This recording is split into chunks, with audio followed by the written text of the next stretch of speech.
Мам, ну куда нам ее? На голову? Ты же знаешь, что мы и так втроем в однушке ютимся. Нина раздраженно посмотрела на мать, но тут же мило улыбнулась и заискивающе добавила. Вот если бы ты поменялась с нами квартирой, в твоей трешке нам бы всем места хватило, а тебе одной нашей квартиры за глаза. Маргарита Сергеевна грустно посмотрела на дочь и покачала головой. Что-то ей подсказывало, что то, что она предлагает, совсем невыгодный вариант для нее. Нинка-то, по всей видимости, снова беременна. От Маргариты Сергеевны не ускользнул и бледный цвет лица дочери, и то, что она время от времени, как бы невзначай, прикладывает руку к животу. Сейчас вот родит еще одного и сплавит Надюшу снова к бабушке. Женщина бросила взгляд в угол, где стояло кресло, в котором сидела притихшая пятилетняя Надя.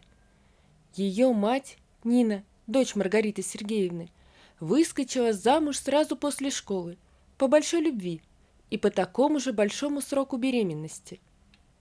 Но большая любовь продлилась ровно до момента рождения Надюши. Молодой отец был не готов к бессонным ночам и постоянным истерикам жены и быстренько собрал вещи. Обозленная Нина подала на алименты, запретив бывшему мужу видеться с дочерью. Тот и не горел желанием и с удовольствием выполнял запрет. И тут же ударилась обустраивать личную жизнь, предоставив все радости воспитания ребенка матери. Маргарита Сергеевна жалела дочь и с удовольствием занималась малышкой в надежде, что когда ее мать найдет себе подходящего мужчину, девочка снова будет расти в полной семье. Подходящий мужчина не заставил себя ждать. Он был старше Нины на 10 лет, имел неплохую должность и свою квартиру. Правда, однокомнатную, но все-таки. Новоиспеченный зять мечтал о большой семье и детях, но к Надюше почему-то испытывал только раздражение. После свадьбы Нина все оттягивала момент воссоединения с дочерью. Хоть малышка и ждала этого, собрав все свои вещи и игрушки в небольшой чемоданчик. Маргарита Сергеевна каждый раз спрашивала дочь, когда же она возьмет девочку, но та каждый раз находила причины, чтобы ее не брать. Вскоре выяснилось, что Нина беременна. «Ну вот», — радостно говорила Маргарита Сергеевна дочери, «у тебя и помощница есть, все тебе полегче будет».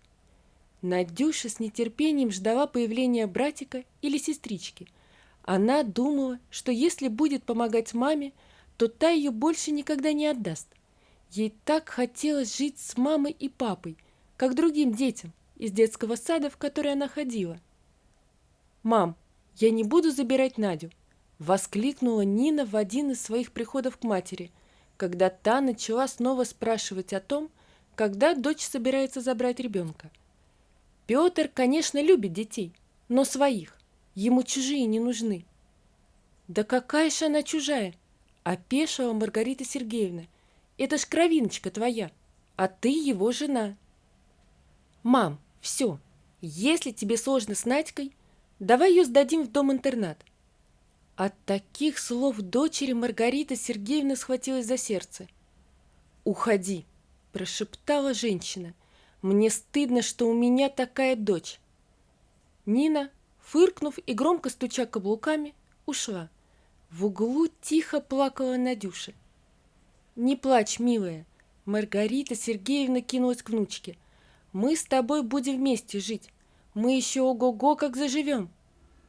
Надюша смирилась с тем, что родителям она не нужна. Со временем все забылось, и Нина снова стала навещать мать уже с маленьким сыном. С дочерью она почти не общалась, но всегда приносила подарки и деньги. Неожиданная болезнь подкосила женщину. Участковый терапевт настоятельно рекомендовал лечь в больницу. Но как оставить пятилетнюю Надюшу? Маргарита Сергеевна позвонила дочери. «Хорошо, давай поменяемся», — приняла решение женщина. «Только так, не на бумаге.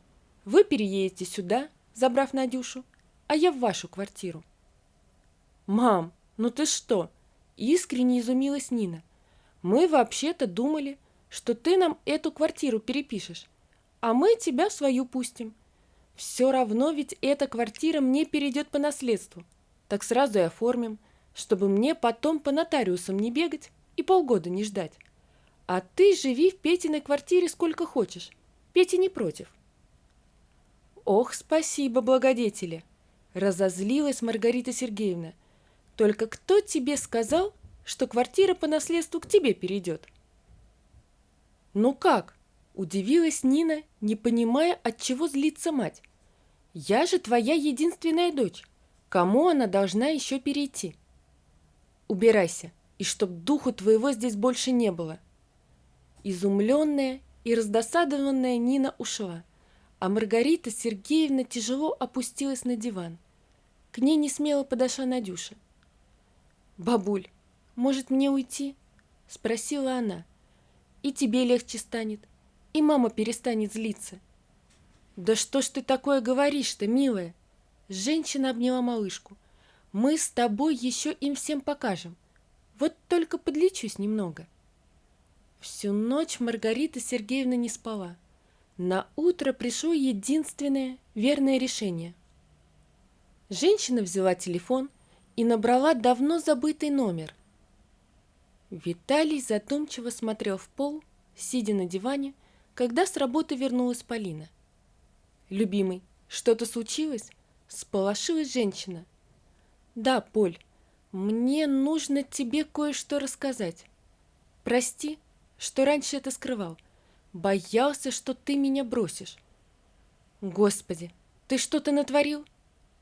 «Да, бросил своего ребенка и ни разу за все годы не поинтересовался, как она». «У тебя есть ребенок?» «Да, до женитьбы на тебе я уже был женатый, но семейная жизнь была очень короткой, в которой у меня родилась дочь. После развода бывшая запретила с ней видеться, а я как-то и не стремился. Потом встретил тебя и вообще обо всем забыл. А сегодня позвонила Маргарита Сергеевна, и это моя бывшая теща, и сказала, что Надюше грозит детский дом. Нинке она совсем не нужна, а сама Маргарита Сергеевна тяжело больна и нуждается в длительном лечении. Она спросила, не могу ли я взять Надю, пока она лечится. «Конечно же можешь!» — воскликнула Полина. «Быстро собирайся и поехали, а с тобой я после поговорю». Надюша украдкой поглядывала на мужчину, сидевшего за столом, и красивую женщину рядом с ним. Они приехали утром, когда Надюша еще спала. Проснувшись от голосов на кухне, девочка потихоньку выглянула из своей комнаты. Ее заметили и позвали пить чай с вкусными пирожными. К удивлению девочки, бабушка даже ничего не сказала, что она начинает день со сладкого, хотя раньше такого не позволялось. Мужчина оказался отцом Надюши, которого она никогда не видела, а красивая женщина – его женой. Они привезли множество подарков и сладостей Надюше и собирались забрать ее с собой. «Ты не бойся», – успокаивала девочку Маргарита Сергеевна. «Я подлечусь и тут же тебя заберу». Со слезами на глазах Надюша уезжала к незнакомым ей людям. Полина оказалась очень доброй и заботливой, а вот отец, казалось, все время чувствовал себя виноватым и стеснялся дочери. Постепенно они привыкли друг к другу и подружились. Полина покупала девочке нарядную одежду, водила и забирала ее из детского сада, ходила на утренники. По выходным они все вместе выбирались куда-нибудь отдохнуть – кино, кафе, развлекательный центр. Несколько раз в неделю Полина водила Надюшу к бабушке, в больницу. Маргарита Сергеевна замечала, как меняется девочка. Она стала веселой, общительной. Исчез постоянный испуг из ее глазенок. Даже поправилась слегка, щечки округлились и порозовели. А еще женщина заметила, как она восторженно смотрит на Полину. Но еще больше Маргарите Сергеевне понравилось то, что и Полина с обожанием смотрит на ребенка. Незаметно пролетело полгода. Трагическая весть обрушилась на маленькое семейство, как ледяной дождь. Маргариты Сергеевны не стало. Впервые за все время Надюша испугалась и замкнулась в себе. Она понимала, что впереди ее ждет детский дом или дом-интернат, так как с раннего детства уяснила, что кроме бабушки никому не нужна.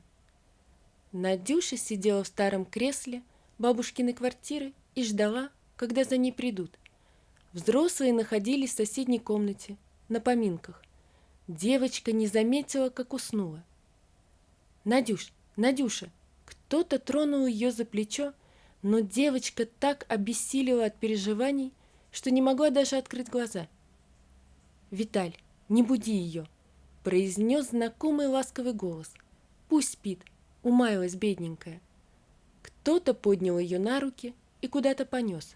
Надюше было все равно. Проснулась она от яркого солнца. Девочка лежала в своей кроватке. Рядом с ней стояло кресло, в котором дремала Полина. Надюша резко встала и огляделась. Так и есть. Ей не показалось. Она все еще находится в квартире отца и его жены. «Ой!» — проснулась. Полина открыла глаза и пересела к Надюше на кровать. «Как ты себя чувствуешь? У тебя ничего не болит?» Надя настороженно повертела головой. «А если сказать, что болит?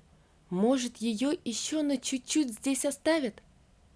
«Тогда пошли завтракать».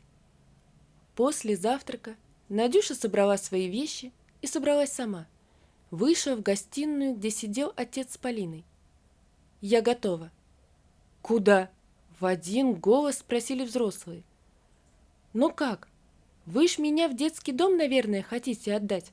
Зачем я вам?» Надюша говорила спокойно, с застывшим выражением лица.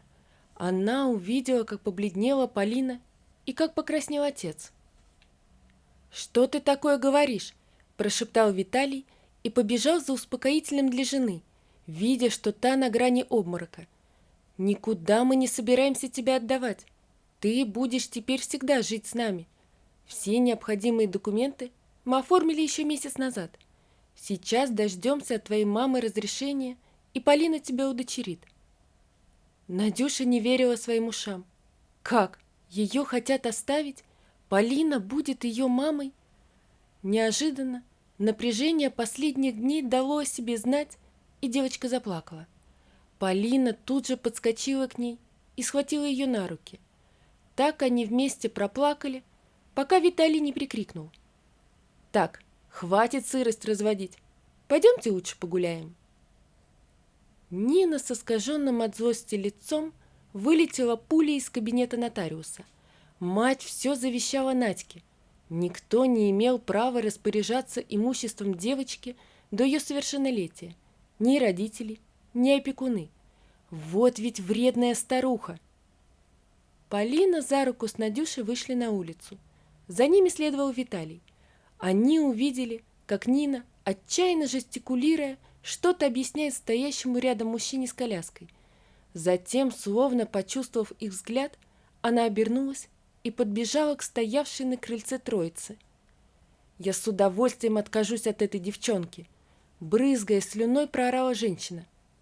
«Прекрасно», — улыбнулся Виталий. «Займемся этим прямо». Надюша выбежала на крылечко школы и огляделась. Увидев женщину с коляской, помахала ей рукой и направилась к ней. «Мама, у меня за год одни пятерки!» «Я даже не сомневалась, что может быть иначе», — улыбнулась Полина. «Поэтому дома тебя ждет сюрприз». «А я думала, мы куда-нибудь сходим». Надюша старалась не показывать своего огорчения. «Обязательно. Вот только папу с работы дождемся, чтобы он с Ванюшкой сидел, пока мы с тобой развлекаемся». Нина сидела на детской площадке в парке и злобно смотрела в одну точку. Ее трое сыновей были предоставлены сами себе. Она думала, как отомстить Петру, бросившему ее с 3 детьми. Ладно, хоть квартиру им оставил, но для 4 однушка все равно было маловато. Звонкие счастливые голоса заставили ее отвлечься от своих раздумий. По дорожке парка, поедая мороженое, шли женщина с девочкой лет 9. Рядом с ними, с малышом на руках, шел улыбающийся мужчина в котором Нина узнала своего первого мужа Виталия. «Ну что, дочур, еще по мороженому?» — весело спросила женщина. «Конечно, мамочка!» — девочка обняла ее. «Мы сейчас!» — бросили они мужчине и подбежали к ближайшему ларьку с мороженым. «Пап, тебе какое?» Нина старалась казаться как можно незаметнее, отвернулась от счастливого семейства. Ее захватывала только злость и обида на весь мир. Вот такая история, друзья. Напишите, пожалуйста, что вы думаете об этой истории. Не забудьте подписаться на канал и поставить лайк. Всего вам доброго. До свидания.